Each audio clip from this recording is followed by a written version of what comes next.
Alors ce soir, Amina, tu as choisi de décrypter aujourd'hui même, toute la journée, c'était pas de mince affaire, le mouvement de boycott de certaines enseignes qui touchent de près ou de loin à la guerre Palestine-Israël. Oui, exactement, Jamie. Justement, je me suis penchée sur le boycott parce que c'est un mot, justement, on ne peut pas passer à côté depuis un mois. Ouais. Et qu'est-ce que c'est et comment est-ce qu'on va expliquer ces vagues de boycott? Sont-elles vraiment efficaces? Et je tiens juste à préciser que cette chronique n'est pas du tout un appel au boycott. Chacun est libre de boycotter ou non. Le boycott, c'est la cessation volontaire de toute relation avec un individu, un groupe, un pays, ainsi que le refus des biens qu'il met en circulation. Ça, c'est la définition classique que vous pouvez trouver dans le dictionnaire. Je rappelle aussi que le boycott n'est pas puni par la loi. L'appel au boycott est garanti par l'article 10 de la Convention européenne des droits de l'homme, qui prévoit justement la liberté d'expression. C'est donc un procédé légal, même si certains politiques français souhaitent l'interdire. On se souvient d'ailleurs de la tentative de pénalisation des appels au boycott des produits israéliens par les circulaires Alliot-Marie et Mercier, désormais abrogées suite à la condamnation de la France par la Cour européenne des droits de l'homme en 2020. Attention toutefois, l'appel au boycott ne doit pas inciter à la haine ou recourir à la violence. En cas de provocation publique à la discrimination, vous risquez jusqu'à 1 an d'emprisonnement et 45 000 € d'amende. Donc pas une petite affaire, mais l'appel au boycott, ce n'est pas nouveau, c'est courant. Oui, alors complètement, Jimmy, justement, le boycott existe depuis toujours et plusieurs communautés y ont recours. Alors, on commence en 1920. Dans l'Empire tsariste, le syndicat des travailleurs juifs organise le boycott des cigarettes Janowski suite au licenciement de 40 jeunes filles juives. Les cigarettes achetées sont arrachées des mains des consommateurs et brûlées. Donc, le fabricant finit par céder et les jeunes filles sont réintégrées. En 1920, Gandhi refuse les vêtements anglais car le En Inde, pardon, je disais en Inde, Gandhi, oui. effectivement. Oui, tout à fait. c'est ça. Donc le coton, en fait, pourquoi il refuse justement? Parce que le coton est acheté dans la colonie, mais la fabrication est anglaise et le bénéfice revient à l'Empire britannique. Donc appel au boycott. Pareil en 1960 avec l'Afrique du Sud, qui a subi justement une longue série de boycotts sportifs. Ces boycotts visaient à dénoncer la politique de ségrégation, donc l'apartheid. Et un dernier exemple récent et efficace, en 2003, les viticulteurs français ont eux aussi subi le boycott de leur vin par les États-Unis. Pourquoi? Parce que la France avait tout bonnement décidé de refuser de s'engager dans la guerre en Irak. Et ce boycott, vous savez, il a coûté 112 millions de dollars à la France, rien que ça. On se rend compte que le boycott est une action politique des consommateurs ou d'un pays quand le bulletin de vote ne suffit plus et quand les relations diplomatiques sont rompues. Et depuis le 7 octobre dernier, certains pays observent des vagues de boycott de marques et d'enseignes qui financeraient de loin ou de près le génocide en Palestine. En gros, des marques qui soutiennent ouvertement en apportant leur soutien financier à Israël et ou à son armée. Ce qui fut le cas justement de Carrefour et McDonald's qui ont été pris pour cible, mais ça, on y reviendra un peu plus tard. Il est vrai que l'on oublie souvent que notre argent peut financer des initiatives qui s'opposent à nos valeurs. Le consommateur a plus de pouvoir qu'il ne le pense, celui de choisir quoi acheter et ne pas acheter. Le boycott est donc un outil non violent, et j'insiste dessus, pour les citoyens, et avant tout une action politique plutôt qu'économique. Même si dans certains pays, les sanctions économiques sont parfois asphyxiantes pour certaines enseignes. Au-delà des deux marques que tu viens de citer, Amina, quelles sont les marques autres qui sont concernées par ces récents appels au boycott? Alors, les marques américaines sont la cible principale d'appels massifs au boycott, un boycott parfois très efficace. Prenons l'exemple de l'Égypte. Le patron de McDonald's a indiqué qu'en un mois, les ventes avaient baissé de 75%. 75%. Et pour tenter de réduire les pertes, la chaîne a dressé des drapeaux palestiniens et égyptiens juste au-dessus de leur restaurant. Oui. Ce qui n'a rien changé, par ailleurs.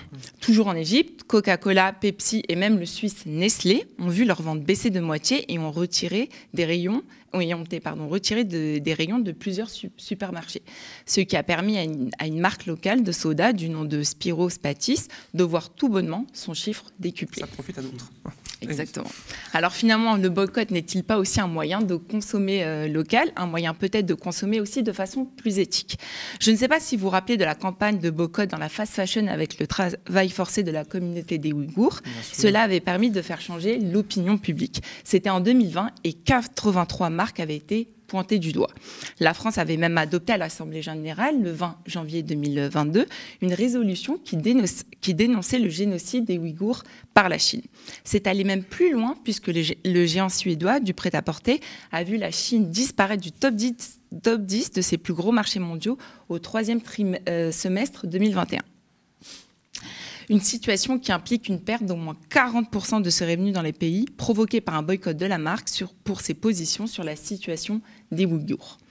H&M ou encore Nike, pour ne citer qu'eux, avaient donc décidé de stopper leur approvisionnement en coton provenant du Xinjiang, pardon pour la prononciation, région dans laquelle la minorité musulmane ouïghour est internée dans des camps de travail forcés. Alors là, on n'est pas pour ni contre le boycott, mais tu nous montres un peu que ça fonctionne, en fait. Oui, en tout cas, dans ce cas-là, ça a fonctionné. Et une chose est sûre, les appels au boycott lancés depuis le 7 octobre dernier sont entendus et menacent l'économie des entreprises ciblées, si l'on en croit les communiqués et spots publicitaires qui visent à démentir leur implication dans la guerre. On y reviendra. Dans les pays musulmans d'Asie, une vague de boycott des marques jugées trop proches d'Israël a été mise en place, particulièrement en Malaisie et en Indonésie. Ces deux grands pays d'Asie se sont mobilisés pour appeler les populations à rejoindre le mouvement BDS, ainsi que toutes les anciennes américaines essentiellement, impliquées dans la guerre Palestine-Israël.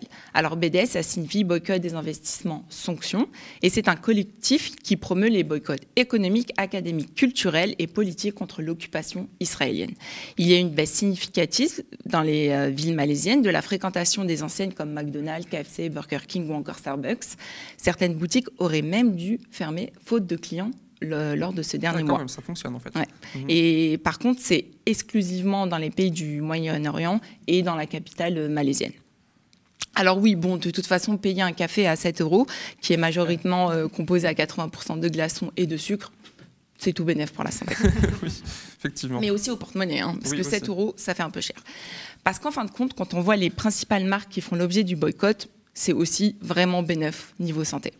Le boycott gagne aussi du terrain en Turquie, en Jordanie, au Moyen-Orient et en Afrique du Nord, malgré les communiqués des enseignes ciblées visant à démontrer leur bonne foi. Je suis sûre que vous avez vu passer celui du géant et inébranlable McDonald's. Le problème ne serait donc pas la maison mère McDonald's, mais ses franchisés qui prennent parti pour l'un ou l'autre camp.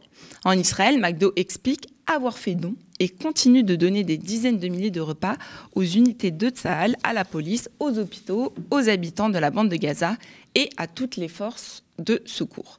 Au Maroc, c'est une autre ambiance. Sans comprendre la langue arabe, on saisit le message. Je crois qu'on a quelque chose, non? On a, je crois, une vidéo à l'antenne qui nous explique cela ou pas? C'est le boycott de... Je crois, le boycott de McDonald's, effectivement. On le voit à l'antenne à cet instant. Ouais, et justement, sans comprendre la langue arabe, on saisit le message. McDo Maroc insiste sur sa marocanité et martèle qu'elle n'est qu'une franchise. McDo Maroc ne finance aucune armée, mais apporte son aide aux victimes gazaouis. Est-ce que ces tentatives de clarification vont repousser l'immense vague de boycott? Que nenni pour les consommateurs. Peu importe que le restaurant soit implanté aux États-Unis ou à Istanbul, c'est la même chose. D'ailleurs, le boycott de l'enseigne McDonald's a eu de véritables conséquences économiques qui n'ont pas encore totalement été chiffrées à ce jour. En Turquie, à Istanbul, le boycott prend parfois une forme plus surprenante, voire audacieuse. Les Turcs débordent d'imagination, comme on peut le constater sur cette vidéo, où l'on voit un homme rentrer dans un Starbucks et y déposer une enceinte qui diffuse et sensibilise sur la situation à Gaza. Alors ça, c'est la méthode douce, hein. Parce que quand les Turcs sont en colère, ça peut jeter des rats dans un McDonald's et s'indigner dans ces termes. Il pleut des bombes jusqu'au soir à Gaza, mangez des rats, mangez la chair de vos frères. C'est une façon radicale d'éveiller les consciences. Mais s'il vous plaît, les gars, ne faites pas ça en France, parce qu'en fait, on sort juste là d'une invasion de punaises, de lits. De surmulots parisiens. On a une autre dose de nuisibles là. C'est vrai. Et on va continuer de parler justement d'un autre géant qui a dû reculer face au boycott. Est-ce que vous connaissez SodaStream? Les machines? Exactement. Okay, et en 2014, la marque israélienne a dû fermer son usine implantée en Cisjordanie. Le chiffre d'affaires avait drastiquement baissé. Donc là, on a beaucoup parlé de l'étranger. Je vous propose de revenir en France. Certains restaurants ont arrêté de vendre même du Coca-Cola ou toute autre marque de soda du même groupe. Ils ont décidé de se rapprocher de producteurs locaux. Finalement, c'est ce que je vous disais un peu plus haut, c'est vraiment tout bénef pour l'économie locale. De son côté, Carrefour est également visé par un appel au boycott. La marque s'est défendue en disant ne pas être complice de la guerre et au contraire qu'elle soutenait autant les victimes israélienne que palestinienne. Ce qui a fait rire de nombreux consommateurs quand on sait que la branche israélienne de la marque a fourni des millions de repas aux soldats du Tzahal. Pendant ce temps-là, les Gazaouis, eux, meurent de faim. D'ailleurs, sur les réseaux sociaux, certaines de ces marques ont restreint les commentaires face au grand nombre de soutien à la Palestine. Avec quoi les émojis pastèques qui fleurissent justement sur les réseaux sociaux. Et pour ceux qui ne le savent pas, la pastèque, c'est le symbole de la résistance palestinienne parce qu'elle a exactement les mêmes couleurs que le drapeau palestinien. Tu nous expliquais ça tout à l'heure à la rédaction, justement. Ouais. Et il y a des appels au boycott qui prennent parfois d'étranges tournures. On en a vu quelques exemples, mais là, d'autres encore une fois. Oui, encore plus bizarre. Justement, est-ce que vous connaissez les supermarchés H-Market ? Oui. Eh ben, Théophile a fait justement un excellent décryptage du lynchage médiatique raciste qui a ciblé cette enseigne qui propose des produits du quotidien et notamment halal à moindre coût. Il lui a été reproché d'avoir terrassé le géant Auchan, alors contraint de fermer ses portes dans le 78. D'ailleurs, une information qui a été démentie par Auchan qui a expliqué au contraire que c'était plutôt lié à Leclerc et aux 2 magasins Carrefour qui se situaient à côté. Et 6 mois après cette polémique alimentée par l'extrême droite, H-Market est désormais dans le viseur d'une poignée de militants pour la Palestine qui appellent au boycott de la chaîne de supermarchés. C'est quoi qu'on leur reproche ? Ces militants soutiennent que H-Market vend beaucoup trop de marques qui financent l'armée israélienne. Sont notamment visés Carrefour, Nestlé et Coca-Cola, encore une fois, d'où l'appel au boycott de l'ensemble des supermarchés. Si je fais référence à H-Market, c'est pour démontrer les dérives d'une campagne de boycott qui mène parfois jusqu'à la désinformation. H-Market ne vend pas de produits israéliens et ne soutient pas l'armée israélienne, comme ont pu le faire les franchisés de Carrefour et McDonald's. D'ailleurs, ces derniers, elle avait ouvertement dit via des communiqués ou des images. Bien sûr, ça a été dit. Ouais. Alors oui, c'est vrai, ils vendent des marques à boycotter, mais personne ne nous oblige à les acheter. Donc ça serait exactement le cas si on va à Monoprix, à Auchan ou... Bref, peu importe. Oui. Exactement, voilà. D'ailleurs, pour rappel, on ne peut pas rompre aussi des accords avec un fournisseur du jour au lendemain. Contrat, évidemment. Exactement. Enfin, H-Market n'est pas un géant de la distribution comme Carrefour ou Auchan. Boycotter une enseigne discount qui aide justement les foyers modestes à se nourrir et qui mène une politique de recrutement inclusif, c'est potentiellement mettre en péril l'enseigne. Donc, pour conclure, le boycott est ainsi devenu au fil du temps un outil ultra médiatisé puisqu'il joue beaucoup sur l'image de l'enseigne. De plus, il ne coûte rien. Il est avant tout symbolique dans un premier temps avant d'être un moyen économique persuasif. Même si certains exemples prouvent qu'il a eu un impact dans notre consommation. D'ailleurs, maintenant j'ai expliqué le boycott. Donc, le boycott, tout le monde sait ce que c'est. Mais le boycott... Donc, buy avec le verbe vendre, voilà. Acheter, voilà. Est-ce que ça vous dit quelque chose? Oui, je ne sais pas, rien. Donc, alors. Oh, ben, je dis oui, moi. Donc, oui, donc toi, tu sais. Mais moi, je sais pas, elle va t'expliquer, regarde, écoute là. Justement. Voilà. Pourtant, s'il vous arrive d'acheter des produits écologiques ou équitables, vous êtes au moins un boycotteur occasionnel. Le boycott et le boycott sont les 2 fers de lance de la consommation engagée. Les consommateurs peuvent boycotter une entreprise taxée d'être irresponsable, donc ici on va parler de boycott, mais ils peuvent aussi décider d'acheter délibérément à une entreprise dite responsable, donc ici on parle de boycott. Donc tout à l'heure, quand je vous ai parlé des Ouïghours, on peut dire que c'est du boycott. Et quand j'ai parlé de McDonald's, là, c'est du boycott. Alors à vous de choisir si vous êtes plutôt un boycotteur ou plutôt un boycotteur ou même les deux. Merci beaucoup, Amina.